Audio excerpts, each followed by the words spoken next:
Yes, hello, folks. Welcome to the weekly Manchester United podcast. I'm your host, as always, Phil Brown, joined with my regular co-host, excellent James Rhodes. As promised last week, we would bring you a Monday podcast. And despite the fact that United seem like they never play football anymore, but it's good to have you back, my friend. How was your weekend, Matt?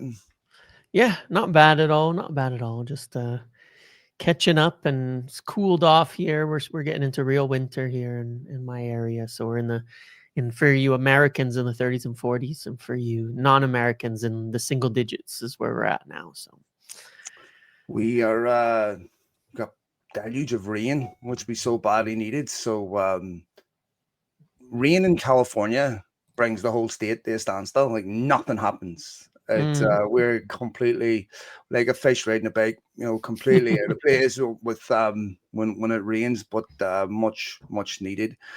Um, I almost had my masculinity completely destroyed at the weekend. My oh yeah, son, my son's girlfriend comes over to the house and she's like, "I need to have my rear tire changed."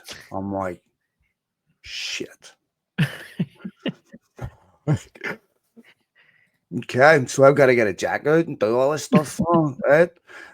I put it on there. My neighbors are like laughing, recording me. I'm like, bastards, right? And I get it on there and I'm like, hey, if I was you, I go to a tire shop pretty quickly. Like, I wouldn't trust them lug nuts on there. I'm like, oh my God. But it was successful and she survived. So there you go, mate. How about that? you made it. I'm proud of that and I'll stick that in my LinkedIn profile. Um, International break. Uh, it feels like United never play football. Mm. Uh, they don't play on Monday, so we could actually have another podcast before they play. We'll be interested. Maybe we'll do it on Tuesday. We'll Probably see. Tuesday would be good. Yeah, see if we can Yeah, figure that out. but decent international break though for some of United's players. Casemiro has had a Yep, really good international break. But of course he's back as Brazil captain, and Ancelotti um, values him immensely. It's like very highly. Yeah. so apparently the football didn't leave him. Mm. Lamens is going to make his Belgian debut today. So Yeah, as he's we in, speak. Yeah, so he's in the pretty team. cool. Liechtenstein, I think they're playing. And of course, with Bruno Fernandes getting a hat trick for Portugal. So Yes. it's been a decent, no injuries. Oh no, we've got Sesko obviously injured, but no injuries No new from ones as far as we together. know. Yeah. Yeah. So not been too bad for United players during this break. Yeah, and it's good timing as well because while it feels, of course, like United never play football because of all these international breaks and the once a week and all of that, the schedule does get kind of interesting moving forward. It goes like Monday to Sunday to Thursday to Monday to Friday to Wednesday through this whole next month into the festive period, and there's really no breaks and games more than once a week for almost 2 months. So it's the right time. We need players hitting form. We need players hitting their stride. We need players really finding their place at this point. And yeah, like you say, no major injuries on international duties and things like that would be good for United to kind of kick on in as we come back. And obviously, the only main player being missed at the moment will be Benjamin Sesko from the striker position. So I'm assuming when they said he's out for a month, that's a month from the date they announced it, not I from the think it's date of the from injury. I think it's from the date of yesterday. Yeah, from the date. Yeah, from the date of announcement. Exactly, like yesterday. If they're saying up to a month from yesterday, not a month from 2 weeks ago, because Right. or 10 days ago, because then it would just be 2 more weeks Few or weeks, right? something. Because I Yeah, was asked this question and I said I give yeah, exact same answer. yeah. Um, this is interesting, of course. United don't have a leg for leg replacement with Sesko. Zirkzee's barely kicked the ball this season, James.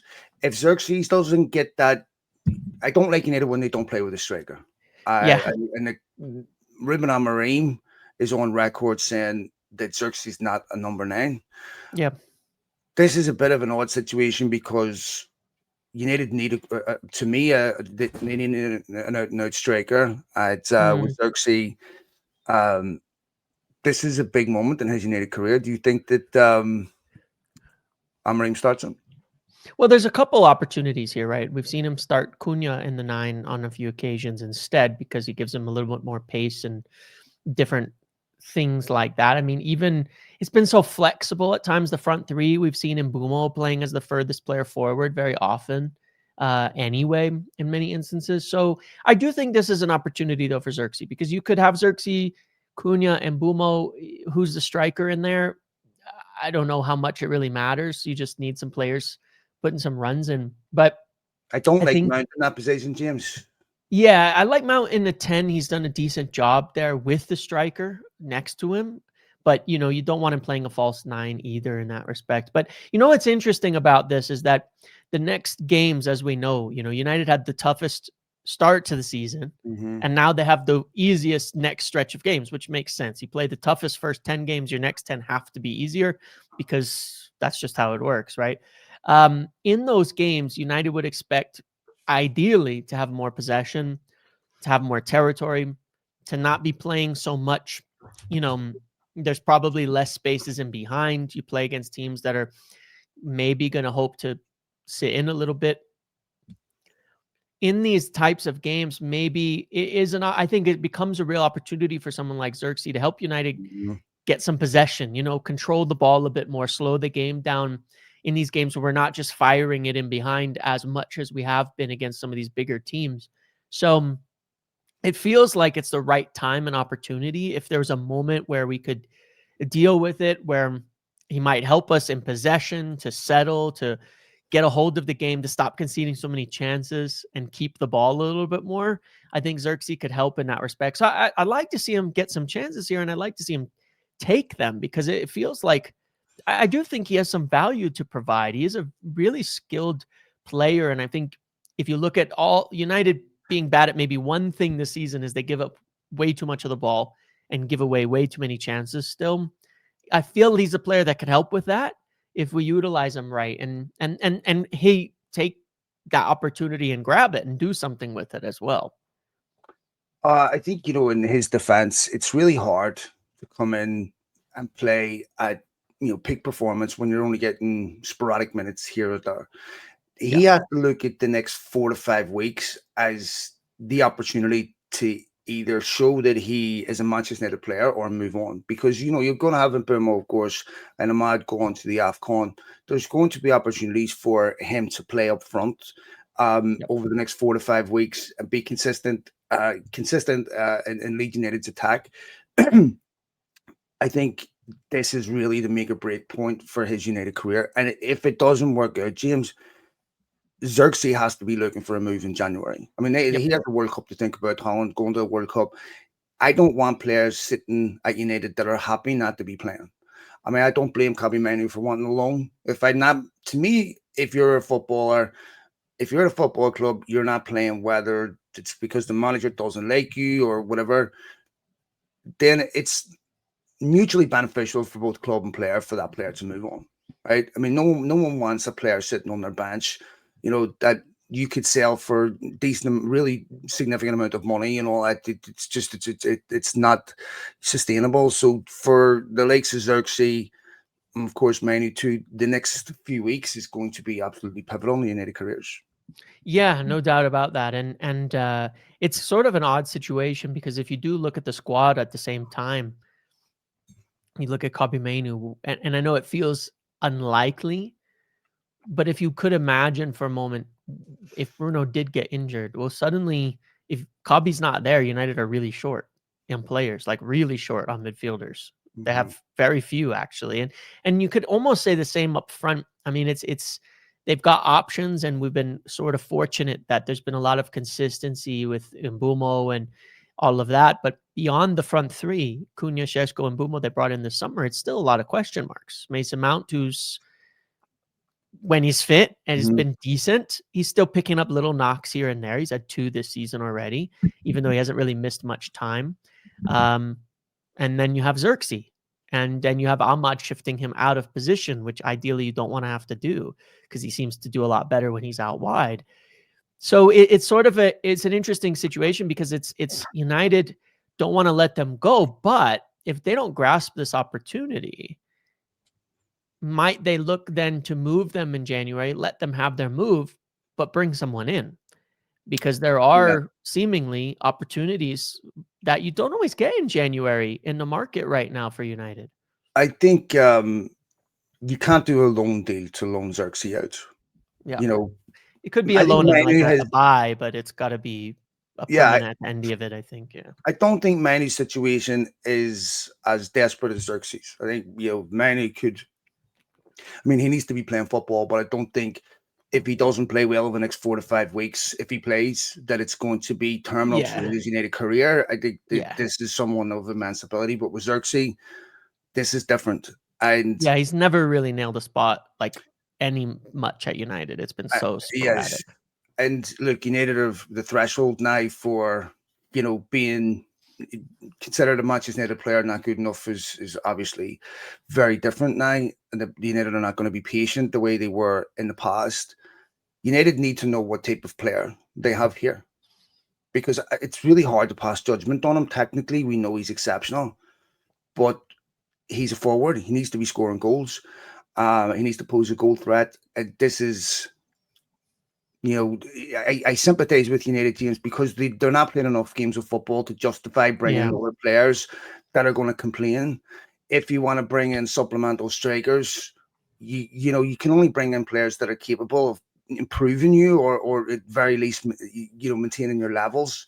How do you get someone like for like with Mbumo? How do you get someone like for like with Sesko? You can't go out and spend another 70 million for a lad that's going to sit in the bench. Yep. It's really difficult to get that second striker right because that it's a really difficult position to fill properly and adequately. So I do sympathize with United a bit on that. And look, you listen to Pep Guardiola and lots of other managers. They prefer a smaller squad because inevitably players that don't play, cause an issue, and with the environment, it just becomes a headache. So, Yeah. um, we were talking on the show last week about young Bianchieri, Bianchieri possibly going out on loan, where Sheffield Wednesday are interested in him. Harry Masters had a really good loan there. Yep. I think that would be very encouraging for United to see him for the next 6 months in the championship and then reappraise what they need in the summer, because that's the perfect solution to me. If you can get, a Cheeto Obi, or you can get a Bianchieri or someone that's talented from the youth team to fill that second striker role, I think that's ideally what United would look for. Yeah, and that would be nice to see that and to have one of those players be able to step up. Mm, And as you say, it is really difficult, that backup striker position, because like once you have a well-established team, you kind of want to look to someone like, it'd be perfect to be able to get like a Cavani in the state that United got mm, him as a backup. But those opportunities are not always out there, it's and you don't want to be buying older players and adding age to the present situation.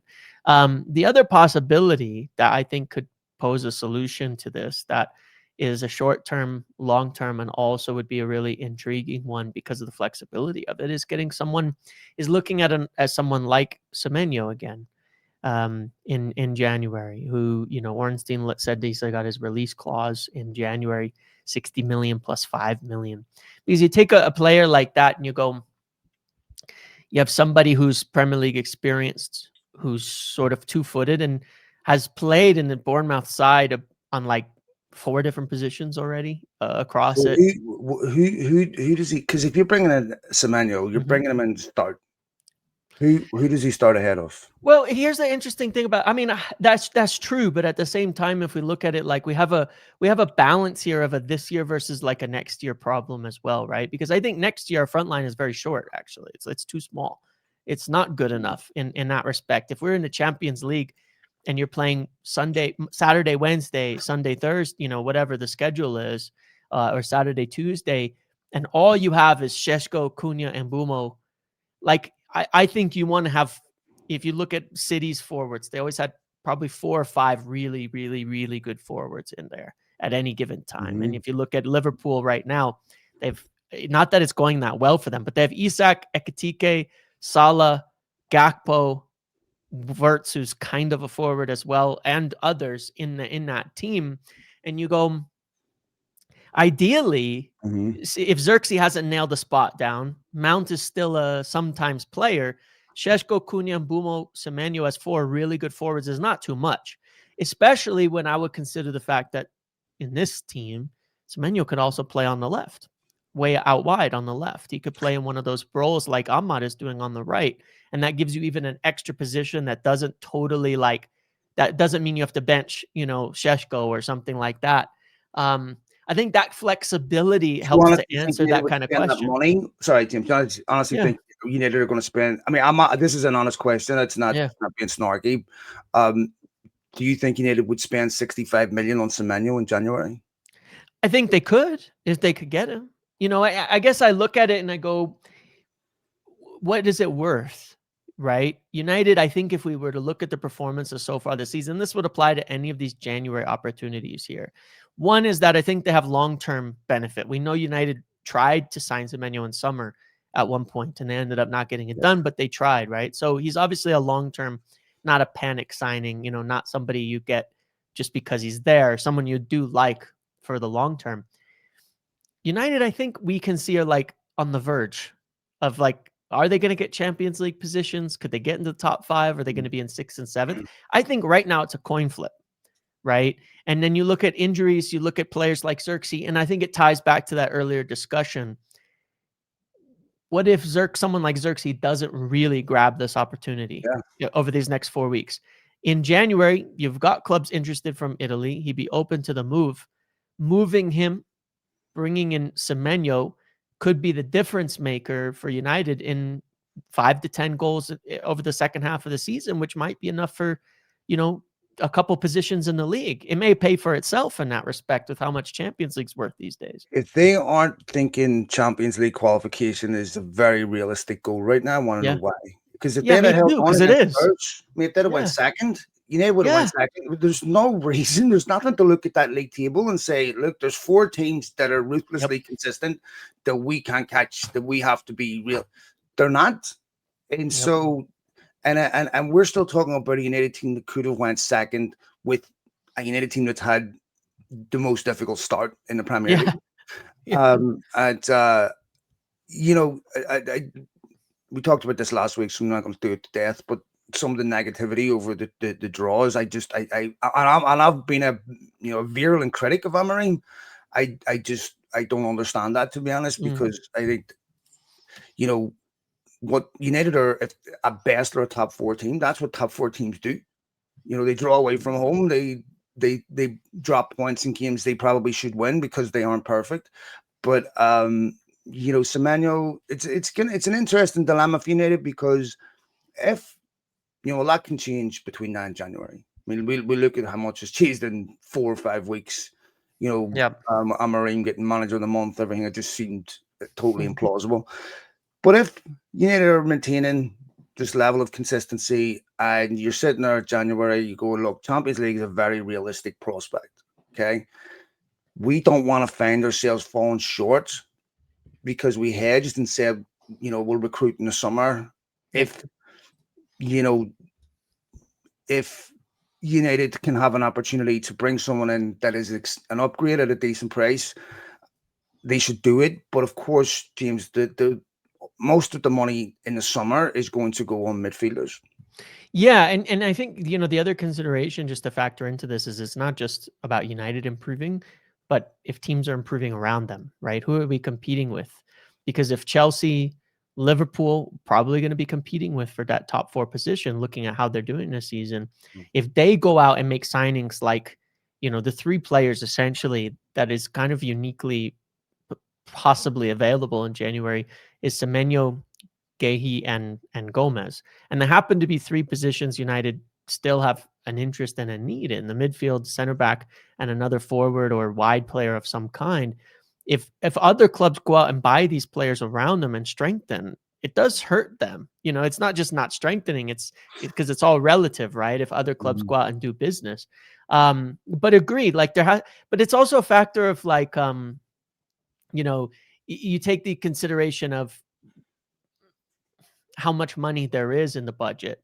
And you look at Champions League right now and you say it's worth 60 million more than Europa League with the advanced schedule, the added thing. And that's like on the surface, that's like just what it's worth. You know that it has a higher value in what it does in other areas and factors when you're going to negotiate sponsorships and deals and all of this kinds of stuff as well. When you have those kind of eyes on you, and United have to get like a new sleeve sponsor at the end of the Mm, season and all sorts of stuff. These are big factors. You have big financial swings here.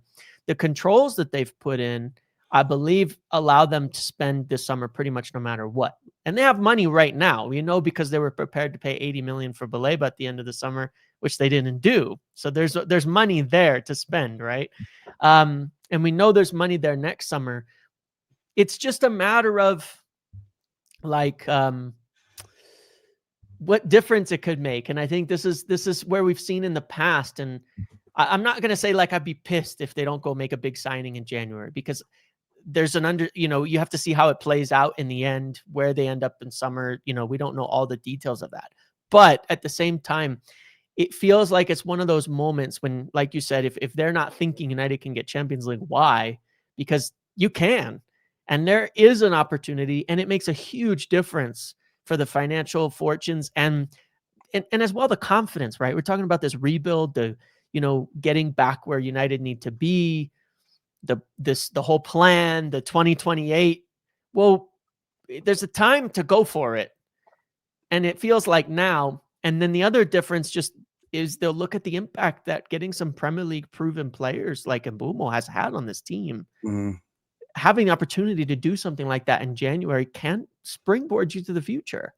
We've passed these opportunities up so many times under the Glazers in the past that have cost us by season's end, where we go, I mean, wish we'd done it, it cost us Luis Diaz, cost us Yep. lots of players that United could have had at Caicedo, yeah, Enzo, like there's extremely tons of players it's cost us over the years. reasonable. Yeah. So look, we all love new players. I'm not going to complain if you need to bring in top players in Mhm. January. I think it's great. I can understand from a financial and business perspective why there might be some reticence to do that with the number of games that you're playing. But if I'm Ruben Amorim, James, I'm busting that door down saying, "Get me this Yes. player," right? Yeah. Because if Ruben Amorim was to finish in the top 4 this season, I mean, next summer is a completely different summer. I mean, just on the surface level, the money that you get for qualifying for Champions League would pay for Semenyo himself, Mhm. and then of course all the other add-ons to come in Yep. the aggregate of everything else. You're talking including the Premier League prize money for finishing in certain places. Yeah. Few million per place, yeah. The accumulation is definitely worth the speculation, and so I think that's not a hard sell. If you have the money to do it a couple of months in 3-4 months, and you have a pressing need now, then it doesn't make sense to wait. And if you can get Bournemouth, will want to sell Semenyo because it goes cheaper in the summer. Yep. At Bournemouth, they're looking at the league going, we're not going to win the title, so we're not selling the league title here, right? It's they understand. I mean, I don't want to be completely respectful of No, they Bournemouth, know where they are, yeah. yeah, Yeah. and that's why these release clauses exist. So yeah, look, I would be surprised if it happens, but I would love to see a player of that caliber come to United. And there's no question, Premier League experience is just a massive caveat. I mean, we Mhm. look at Florian Wirtz, James, and that adjustment to the Premier League is it's so It's physically crazy. demanding. I was reading stats the other day about the most physically demanding leagues across Europe, and based on the average amount of ground the players are covering. Yep. And I think Bundesliga was 10th, and Premier League obviously was first.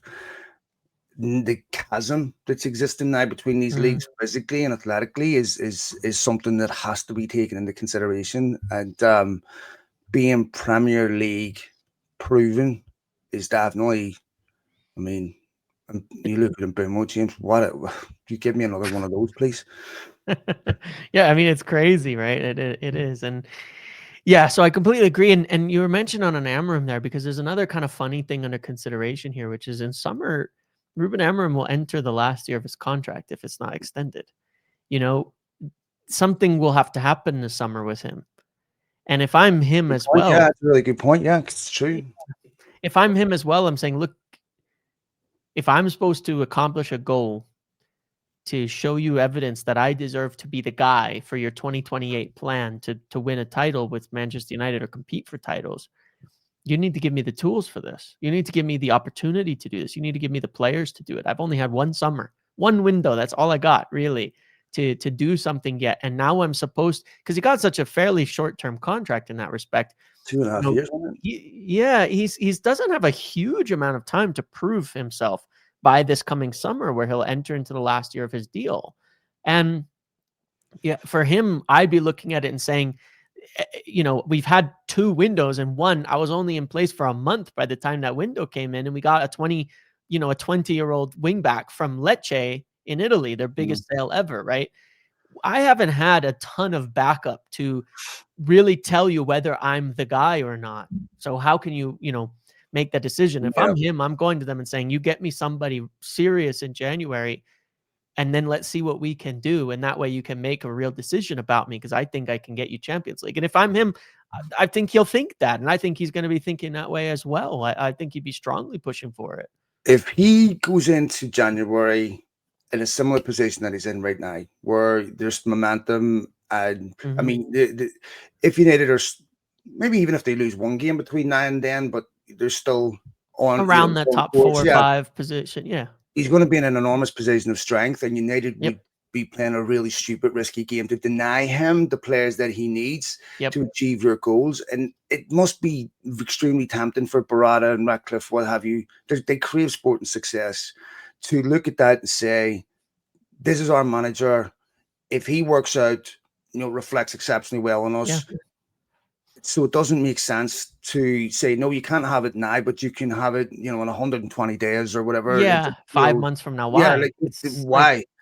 You yeah. know, and then if Semenyo was to go somewhere else and maybe propel someone else to the Champions League, maybe he goes to another Champions League rival, and all of a sudden, his form is pivotal and getting them. It's going to look so bad. Yeah. And I think, yeah, if he goes into January in a similar position that he's in right now, then if I was him, I would look at previous managers and see where they were failed Yep. and recognize that you have to be strong on this. Yep. So yeah, it'll be interesting to see what happens there. There's also, of course, the factor, James, that United are losing players for AFCON. To AFCON, yeah. And Semenyo Key, doesn't go as key well. Yeah. players, key players that you get January wrong, because you can't turn around and say, well, it's only for a month or a few games or whatever, we'll be fine. You get those games wrong, you reverse your momentum, it affects the rest of the season. So to Yeah. me, um, it is a bit concerning. The players United are going to lose. They're their most important players. I mean, Ahmad is vital in a system where you need creativity sometimes.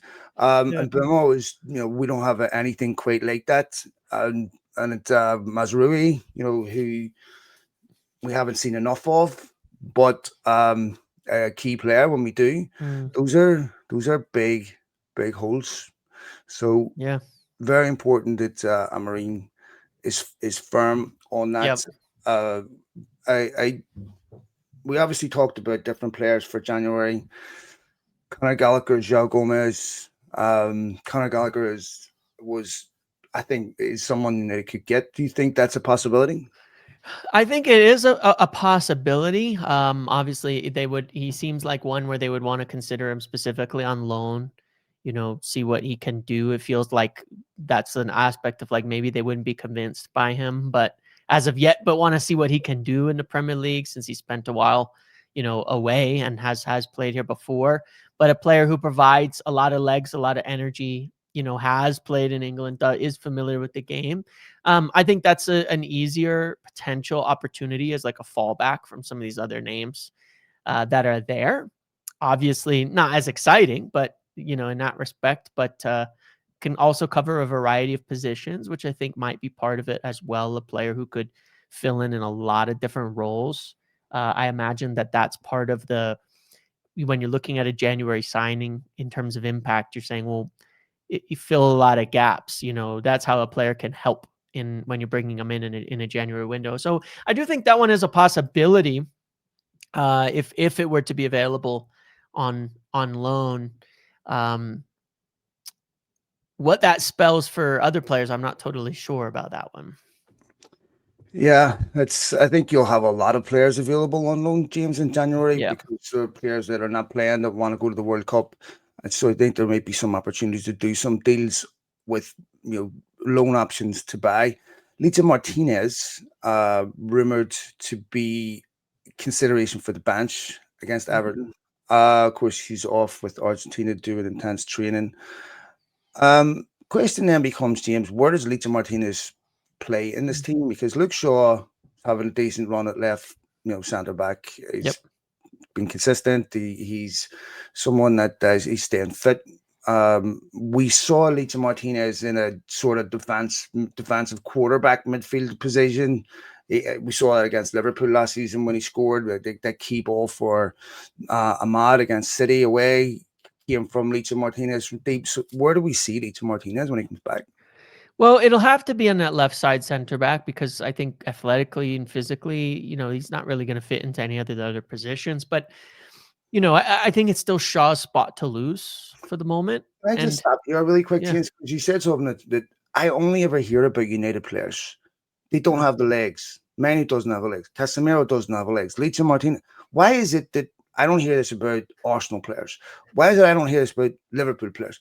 Why is it that we have footballers, they aren't physically capable of playing at the highest level? Like that to But me. it's true though, right? But how is it possible? Like what when we it, I'm not saying you're wrong. I'm just Yeah. saying, are we the only football club that signs players that can't play physically?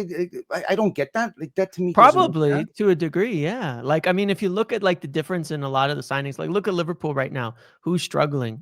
Wirtz. I would say he doesn't have the legs. He gets bullied in here. He can run a lot, but he has that. But one of the things I know Arsenal did specifically, if you look at how they rebuilt their team, was buy a bunch of big physical players who have crazy athleticism. The guys like their center backs are some of the biggest, fastest, most physical in the league, and we know that under Klopp that was a huge priority for Liverpool as well, was getting players who could run in his system, which was really, really high energy and high Mhm. aggression. Then you look at our signings. Who have we signed? And I'm not picking on these players because they're good players in their own right. But you look, we go for a midfield rebuild. We signed Ericsson and Casemiro. I'm sorry, but yeah, we've set ourselves up to be physically lower as the bar is lower for our team than others, and we've been doing it for years. We signed Matic the wrong side of his prime, and we've signed so many players on this basis that are like that. And then where are you signing Well, them we're from? saying the same thing about Kobe Manu, James, who's a kid.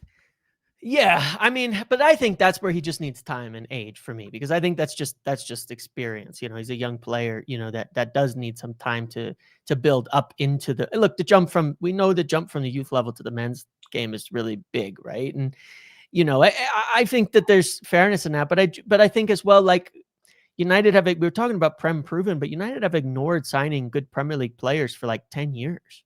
They passed up on so many, and I think Yeah. that's part of where it comes into it. Like Jadon Sancho, when he came in, he was very clearly and was never up to the physical levels of the Premier League, and he could never get there. Because I remember when United signed Pogba. Oh, we need to send another player, to To really unlock him, yeah, yeah, yeah, to unlock him. Thank you. I yeah, was looking for that word. yeah. We need to send another because this bullshit has been going on forever. Darren Fletcher, Carrick, they've been saying this about United's midfield athleticism for probably since Jason Park. And Mm, I just, I, we heard Casemiro, the legs have gone, football, leave the football before it leaves you. Casemiro's been one of United's best players this season. He's back in the Brazil team. yep, He's Brazil yep. captain, right? And I'm going, yeah, of course it's concerned because that he can't finish games because United concede so often when he's not on the pitch. Yeah. But to me, one of the easiest things to get right in professional sports is physical conditioning. Mm, Right? If a human being's willing to do certain things, eat right, sleep right, any dickhead can get in physical shape. mhm. Right? Uh, but if you don't have the ability to play at this level with because of speed or whatever, you shouldn't be there. But physically, the characteristics they should that's a bare minimum. I think an athlete needs to bring to the table. I mean, if you Yeah. what are you doing here? And Yeah, I hear you. I just that should be something, James, that is blatantly obvious with the most basic scouting report. Yep. You know, like you should be able to determine that instantly. And that if that's something that catches you by surprise, I would sack every scout data analyst that I have. If it doesn't catch you by surprise, why are you sending these players? Well, I think there is another factor in this as well, which unfortunately someone like Lissandro, will be dealing with, and the same goes for others as well, is just that we've seen for years United be awful on the injury and fitness front. I mean, just factually, Mhm. whether it's the players or something at the club, it's turned now, and you would have to say there probably was a big club factor in this because the Yeah, revamp that they've done on all of that, as well as Ruben Amorim, you have to give credit, the injuries are virtually zero now. Unfortunately, Lissandro Martinez was picked up a bunch of serious injuries. That's for me why, like, Lissandro, when he joined, yeah, shorter, not the fastest player, but I was less worried about the physical attributes. After two major knee injuries and ankle foot injuries, what have you, you got to worry about it to a degree at that point because you would worry about that with anybody coming back from serious interesting. injuries. Jimmy But Carragher dropped those objections with Florian Wirtz, and I'm convinced I this know, can't work. well, Sorry, man. Go yeah. ahead. Sorry. No, I know, but no, that's my thing. But it is also a factor that, like, it's hard to know what the reason has been because United have been so bad. I mean, one of the problems we have in the squad right now is we have so few injuries. We don't rotate.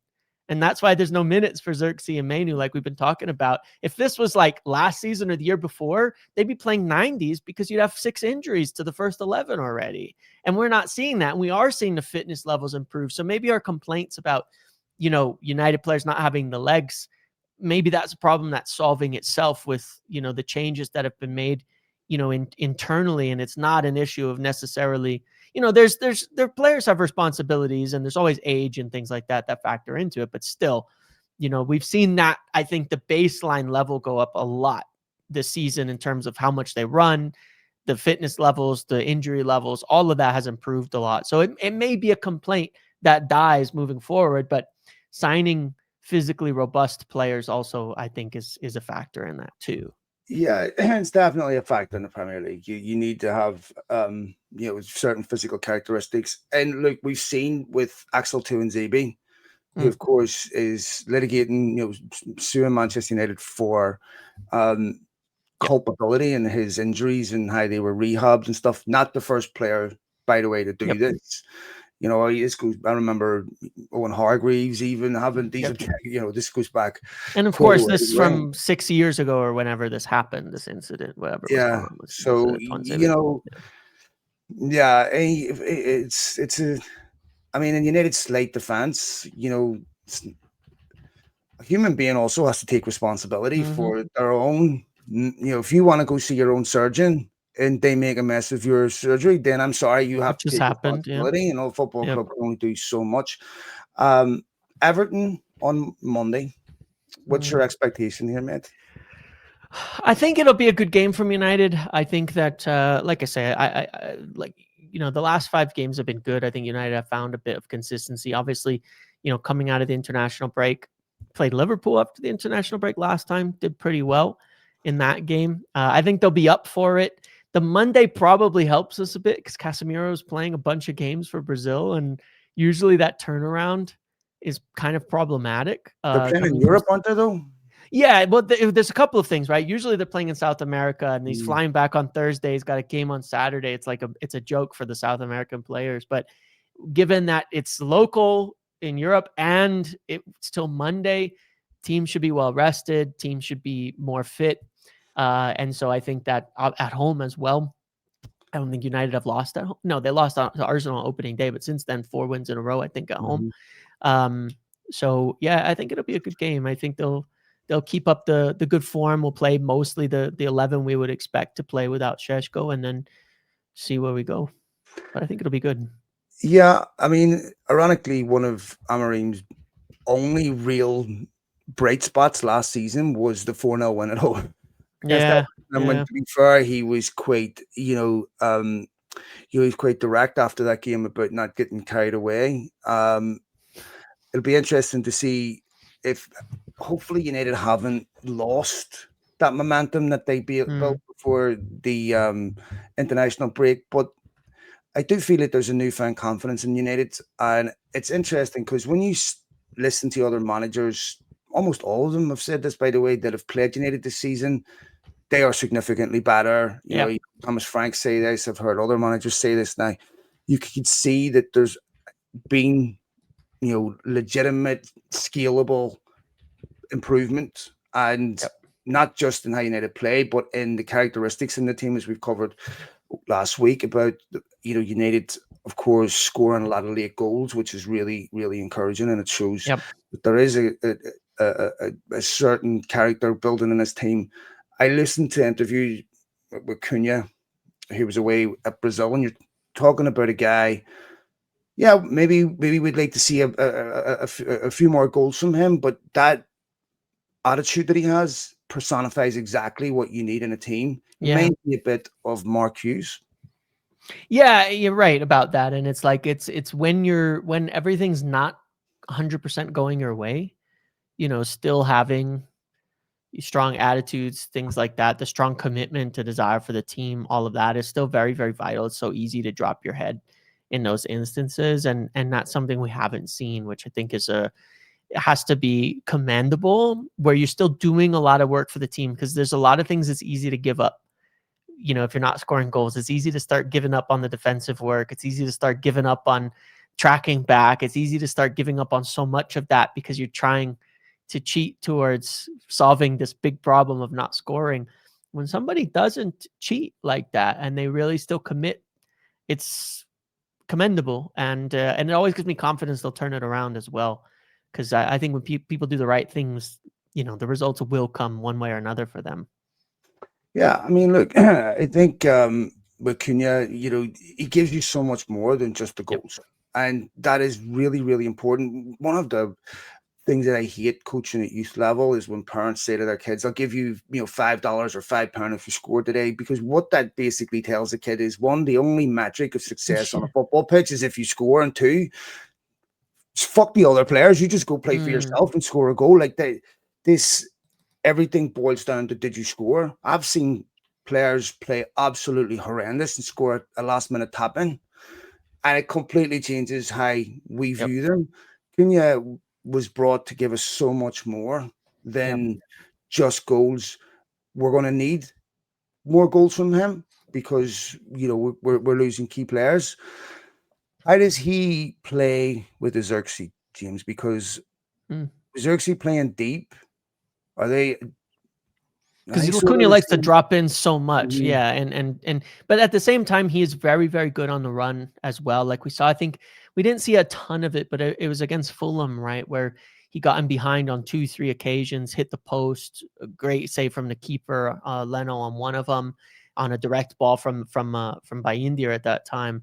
So I know he's got that flexibility. That's one of the great things about him. Like he still has open field pace more than Zirkzee does, and in the ability to get in behind. I feel if you give him an instruction, he'll do it. He feels like he's that kind of player as well. So I just want to see it. There's years in the past we've seen United do quite well in a setup where they have kind of a 9 dropping and 2 runners going beyond them. And you could see that with Cunha and Mbumo, that they could do a role like that. We'll see, I guess. I feel there's like enough quality in there. It could work out. I don't know exactly Mm. how, but no matter what front three we set up, there's going to be some slight compromise in that respect, or they're going to need to figure it out, because you have kind of the same issue with Mount and Cunha, right? It's going to be the same problem in there. They drop into a lot of the deeper spaces naturally and things like that.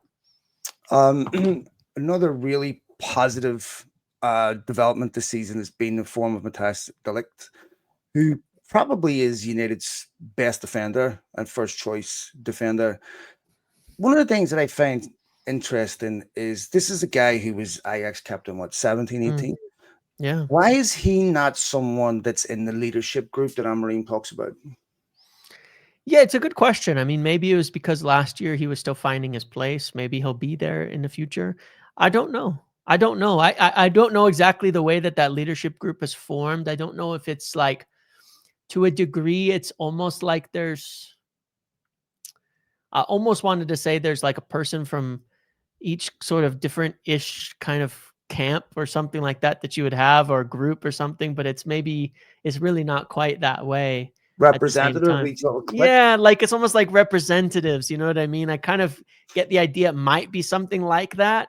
I mean, even religiously, like you have Mazraoui and you have a lot of Muslims in the squad. It's good to have somebody who represents them because there's things that they have as needs and things like that during like Mhm. Ramadan. You want to have somebody speaking up for you as well. So I feel there's some of that happening, and that might be part of the reason.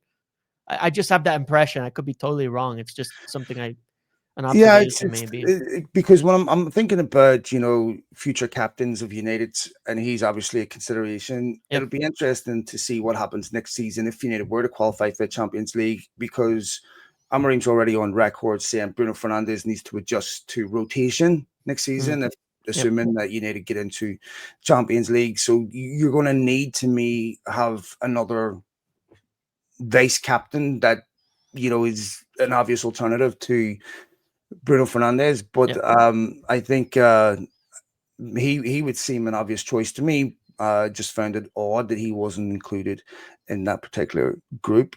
Um, I think that's about it. Man, do we have anything else to cover before we go? No, I mean that about does it. Given there hasn't been any games or anything, so it'd be good to just we'll try to probably do the next one after Everton and see how we feel and where we're at. Yeah, we'll do it after the Everton game, so either that night or the next day.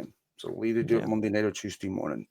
Thanks to all of you Great. for downloading the podcast, as always, folks, for checking in, for supporting us, for retweeting, liking it, commenting. Very much appreciated. And, of course, subscribing. We'll be back again next week. Jimsy, all the best, mate. See ya. Cheers, pal.